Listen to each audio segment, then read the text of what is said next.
పాపులకై దిగి వచ్చినట, రోగులకే వైద్యుడని, పాపుల పంటిని కూర్చుని విందులు చేసిన యేసునికి, పేదల పాలికి తంబుర సితారనాదముతో క్రీస్తుని వేడగరారండి. ఇద్దరు ముగ్గురు కూడిన చోట ఉంటాదని నా వాటికి, తంబుర సితారనాదముతో. ఆయన పాపుల కోసం వచ్చాడు, పాపుల పంక్తిని కూర్చున్నాడు.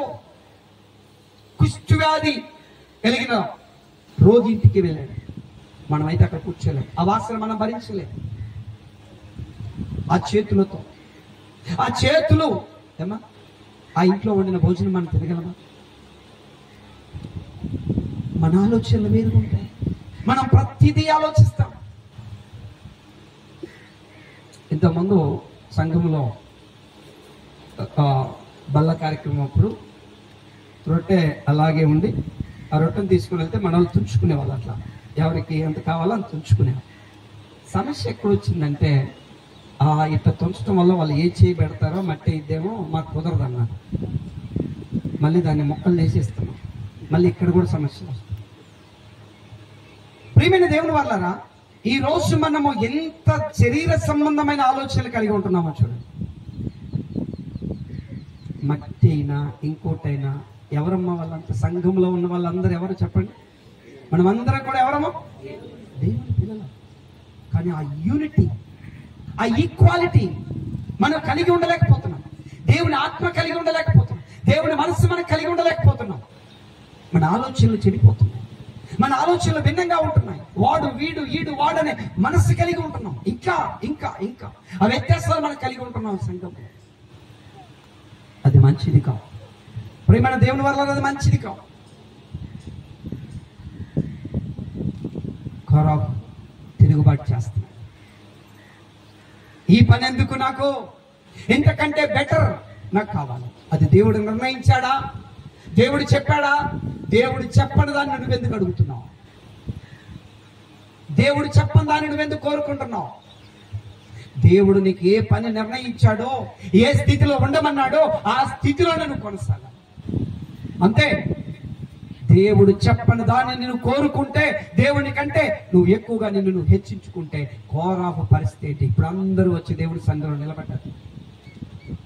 దుపార్తులు తీసుకొచ్చి నిలబడ్డారు. దేవుడు అంటున్నాడు, క్షణములో నేను కోరాహును వాడి సంబంధాలు కాల్చేస్తాను, అందరు వెళ్ళిపోండి అన్నాడు.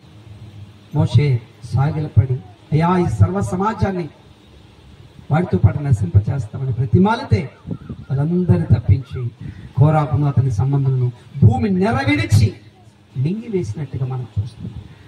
ఇంతటి భయానకమైన పరిస్థితి కోరాహు అతని సంబంధాలకు ఎందుకు వచ్చింది అంటే, తిరుగుబాటు, లోబడే మనసు లేకపోవటం వల్లనే.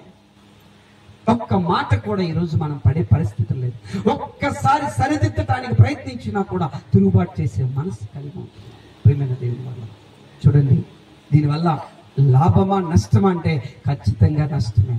ఇది చూడండి, ఈ సంభవాలు పాత నిబంధనలో దేవదూతల ద్వారా ఇవ్వబడిన నిబంధనలో జరిగినప్పుడు దేవుడు వాటిని కూడా ఏం చేశాడు? పరిగణలోకి తీసుకున్నాడు. ప్రతి సందర్భంలో దేవుడు ఇన్వాల్వ్ అయ్యాడు. దేవుడు వెంటనే శిక్షించాడు. ఇప్పుడు చదవండి ఎబ్రీ పత్రిక 2వ అధ్యాయం 2-3 వచనాలు. ఇప్పుడు చదవండి, ఇప్పుడు మీకు అర్థమవుతుంది బాగా. ఎబ్రీ పత్రిక 2వ అధ్యాయం 2-3 వచనాలు. ఎందుకనగా దేవదూతల ద్వారా పలకబడిన వాక్యము స్థిరపరచబడినందున ప్రతి అతిక్రమమును ప్రతి అవిధేయతయు న్యాయమైన ప్రతిఫలము పొంది ఉంది. ఇదిగో దేవుడు ప్రతి సందర్భంలో నెంబర్ 1 ఎక్కడ? మిరియాము మోషే తిరుగుబాటు చేసి కూషు దేశపు స్త్రీని పెళ్లి చేసుకున్నప్పుడు వాళ్ళు గొనిగి సనిగి తిరుగుబాటు చేస్తే అక్కడ న్యాయమైన తీర్పు తెచ్చాడు. ప్రతి అతిక్రమానికి ప్రతిఫలం ఇచ్చాడు దేవుడు అక్కడ. రెండవది నెంబర్ 2 చెప్పాలి మీరే అమ్మా. నెంబర్ 2 ఎక్కడ? నాదాబు అబీహు అన్యాజ్ఞ అర్పించినప్పుడు దేవుడు అక్కడ కూడా ప్రతిఫలం, న్యాయమైన ప్రతిఫలం ఇచ్చాడు. నెంబర్ 3 కోరాకు సంబంధులు. ఇక్కడ కూడా దేవుడు న్యాయమైన ప్రతిఫలం ఇచ్చాడు. ఇది చదవండి. ఇంత గొప్ప రక్షణను ఇప్పుడు చెప్తున్నాడు. ఇప్పుడు మాట్లాడుతున్నది మోషే కాదు, దేవదూతల ద్వారా నియమింపబడిన ధర్మశాస్త్రము కాదు. ఇప్పుడు ఎవరో చూడండి, ఇప్పుడు ఎవరు మాట్లాడుతున్నారో చూడండి. ఇంత గొప్ప రక్షణ అని ఎందుకన్నాడో తెలుసా? దేవదూతల ద్వారా పలకబడిన మాటలే వాళ్ళు అతిక్రమిస్తే, దేవుడు ఊరుకోకపోతే, తన కుమారుడి ద్వారా మాట్లాడిన మాటలు మీరు వినకపోతే, ఇదండి సంగతి, ఇదండి విషయం. ప్రభు అయిన యేసు క్రీస్తు మాట్లాడుతున్నాడు. ఇక్కడ రక్షణ గురించి మాట్లాడుతున్నాడు. ఇదే అనుకూల సమయము, ఇదే రక్షణ దినము. కొరింథీయులకు రాసిన 2వ పత్రిక 3వ అధ్యాయంలో ఆ పాత నిబంధనకి క్రొత్త నిబంధనకు ఉన్న వ్యత్యాసాన్ని, ఆ యొక్క మాటలకి ఈ ఆత్మ సంబంధమైన సంగతులకు వ్యత్యాసం అక్కడ మాట్లాడుతూ ఉన్నాడు. కొరింథీయులకు రాసిన 2వ పత్రిక 3వ అధ్యాయం